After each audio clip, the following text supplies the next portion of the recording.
Baiklah, pertumbuhan ekonomi membutuhkan lingkungan politis yang dapat menciptakan insentif untuk investasi, sistem hukum yang melindungi hak-hak milik, dan perlindungan masyarakat umum terhadap korupsi, penyuapan, pencurian, dan pengambilan alih hasil-hasil dari investasi mereka.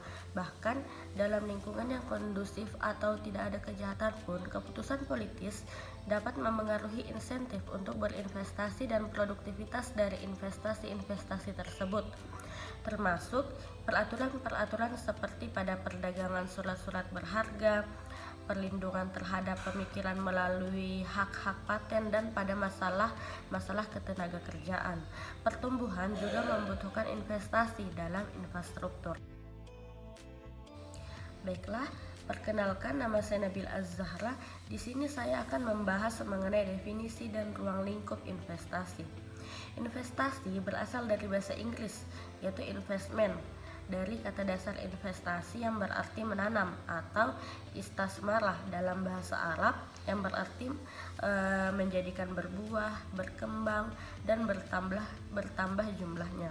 Secara istilah, investasi adalah barang tidak bergerak atau barang milik perseorangan atau perusahaan yang dimiliki dengan harapan untuk mendapatkan pendapatan periodik atau keuntungan atas penjualan, dan pada umumnya dikuasai oleh untuk periode yang relatif panjang.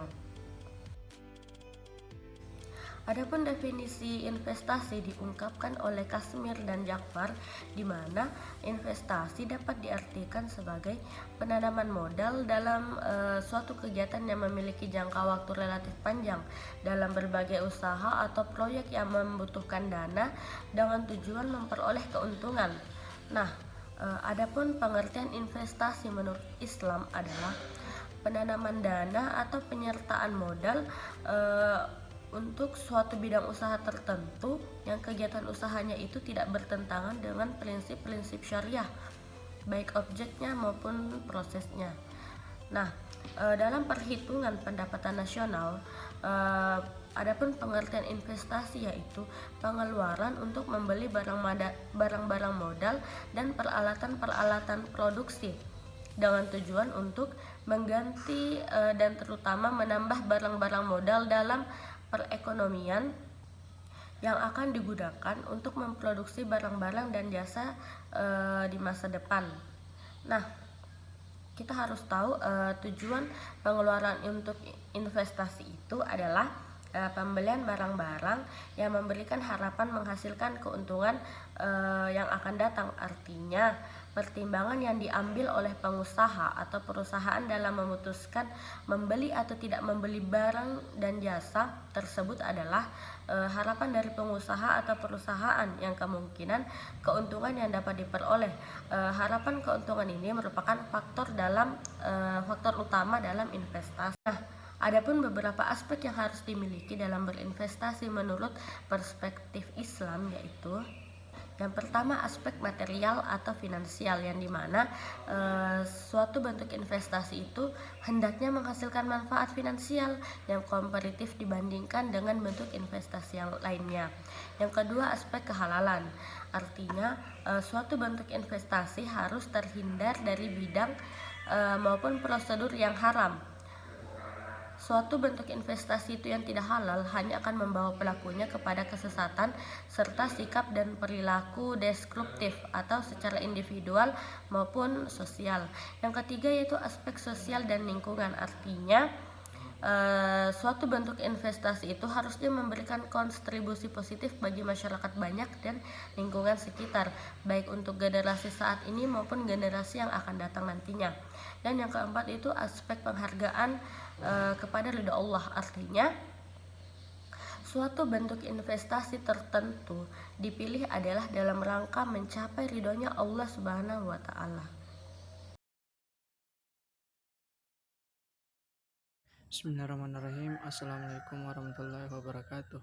Perkenalkan, nama saya Irfan, Prodi Perbankan Syariah kelompok 2.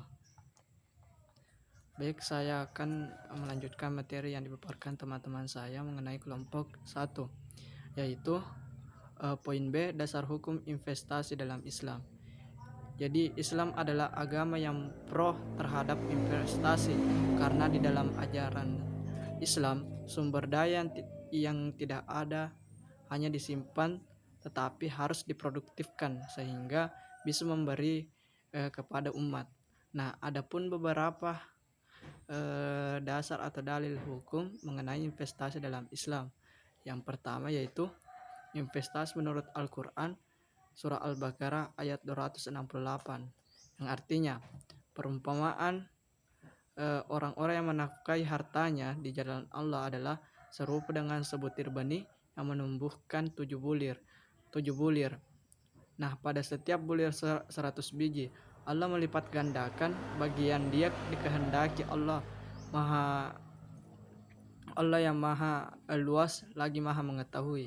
Nah, selanjutnya yaitu An-Nisa ayat 9 yang artinya dan hendaklah takut kepada Allah orang-orang yang seandainya meninggalkan di belakang mereka keturunan yang lemah yang mereka khawatir terhadap kesejahteraan mereka. Oleh sebab itu hendaklah mereka bertakwa kepada Allah Subhanahu wa taala dan hendaklah mereka mengucapkan pekerjaan yang benar. Nah, selanjutnya yaitu investasi menurut sunnah Nabi Muhammad SAW. Ada beberapa contoh yaitu menurut catatan sejarah saat masih kecil Nabi Muhammad pernah mengembala ternak penduduk Mekah. Pernah berkata pada sahabatnya, semua Nabi pernah mengembala. Para sahabatnya bertanya, bagaimana denganmu wahai Rasulullah? Beliau menjawab, Allah Subhanahu wa taala tidak mengutus seorang nabi melainkan dia pernah mengembala ternak. Nah, jadi ini bisa diambil hikmahnya bahwa Islam seharusnya pro investasi dan perdagangan secara Islami. Itulah yang sempat saya sampaikan. Billahi taufiq wal hidayah. Assalamualaikum warahmatullahi wabarakatuh. Bismillahirrahmanirrahim. Perkenalkan, nama saya Mirvina. Baik, di sini saya akan membahas bagian C, yaitu prinsip-prinsip ekonomi syariah dalam investasi. Nah, adapun yang dimaksud dengan prinsip-prinsip ekonomi syariah dalam investasi adalah prinsip-prinsip yang berdasarkan hukum Islam dalam pelaksanaan investasi. Secara umum, praktik muamalah dalam kajian ekonomi syariah memiliki asas-asas yang diantaranya yang pertama, pada dasarnya segala bentuk muamalah adalah boleh dilakukan sebelum ada dalil yang melarangnya. Yang kedua, muamalah dilakukan atas dasar sukarela tanpa ada unsur paksaan. Yang ketiga, muamalah dilakukan atas dasar mendatangkan manfaat dan menghindari mudarat. Yang keempat, muamalah dilakukan atas dasar keadilan. Prinsip adalah turunan dari nilai yang bersifat implementatif, konkret, dan spesifik, bahkan terkadang sebagai bersifat umum. Prinsip bisa dijadikan landasan berpikir dan menentukan arah dalam mencapai sebuah tujuan. Yang dimaksud dengan prinsip di sini adalah prinsip yang berdasarkan pada hukum Islam dalam investasi yang secara operasional disusun pada fatwa yang merupakan produk hukum para pihak yang memiliki kewenangan di bidang ekonomi syariah. Selain itu, ada beberapa prinsip syariah khusus terkait investasi yang harus menjadi pegangan bagi para investor dalam berinvestasi, yaitu pertama, tidak mencari rezeki pada sektor usaha haram, baik dari segi zatnya atau objeknya maupun prosesnya, atau memperoleh, mengelola, dan mendistribusikan, serta tidak mempergunakan untuk hal-hal yang haram. Yang kedua, tidak menzalimi dan tidak pula dizalimi. Yang ketiga, keadilan pendistribusian pendapatan. Keempat, transaksi dilakukan atas dasar rida sama rida atau paksaan. Yang kelima, tidak ada unsur riba atau masyil, gharar, tadlis, dan tidak mengandung maksiat. Baiklah, materi selanjutnya mengenai akad-akad syariah dalam investasi. Nah, akad dalam fikih klasik didefinisikan sebagai pertalian antara ijab dan kabul yang dibenarkan oleh syariat dan memiliki konsekuensi hukum terhadap objeknya. Sedangkan definisi akad dalam tulisan ini adalah perjanjian atau kontrak tertulis antara para pihak yang membuat hak dan kewajiban masing-masing pihak yang tidak bertentangan dengan prinsip syariah.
Dan yang kelima itu ada wakalah, di mana perjanjian antara pihak pemberi kuasa atau muwakil dan pihak penerima kuasa atau wakil, dengan cara pihak pemberi kuasa ini memberikan kuasa kepada pihak penerima kuasa untuk melakukan tindakan atau perbuatan tertentu.